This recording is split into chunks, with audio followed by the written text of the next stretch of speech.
supernatural horror film that came out in 1992 that is directed by Bernard Rose and stars Virginia Madsen, Cassie Lemmons, DeJuan Guy, Tony Todd, and Xander Berkeley. And that movie is the 1992 movie version of Candyman. Okay, so this movie has just begun, and so far we have heard that our titular Candyman is a spirit who kills anyone who chants his name 5 times in the mirror. That sounds pretty gruesome, right? Helen Lyle, our other main character besides the titular Candyman, played by Virginia Madsen, and her friend Bernadette Walsh, played by Cassie Lemmons, have discovered some candy wrappers that have been left for our titular Candyman. Whoa! We just saw a toilet bowl full of bees! That is a pretty disgusting find to come across for sure. Helen Lyle just told a boy whose name is Jake, and who is played by DeJuan Guy, that Candyman isn't real, and is only a story, or so she thinks it might be based upon the findings earlier.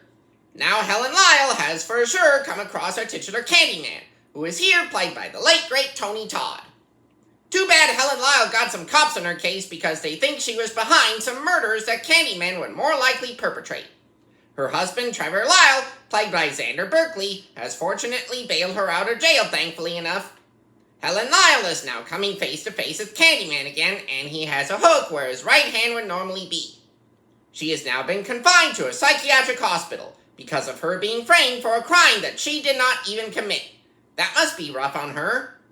Now she has been set free from her restraints, only because Candyman used his hook to slice through them after he murdered a psychiatrist. Helen has now come across Candyman in his lair, and they are now getting covered with a bunch of bees. That must be a painful experience for them both. She has also come across a mural that features Candyman and his lover, who bears a striking resemblance to her. Candyman has fortunately been destroyed, thank goodness, but unfortunately Helen Lyle has died as well. As we get closer to the end of this movie, a grief-stricken Trevor has been taken out by his late wife's vengeful spirit. Overall, the 1992 movie version of Candyman is a nuanced slasher film with a lot of gory moments.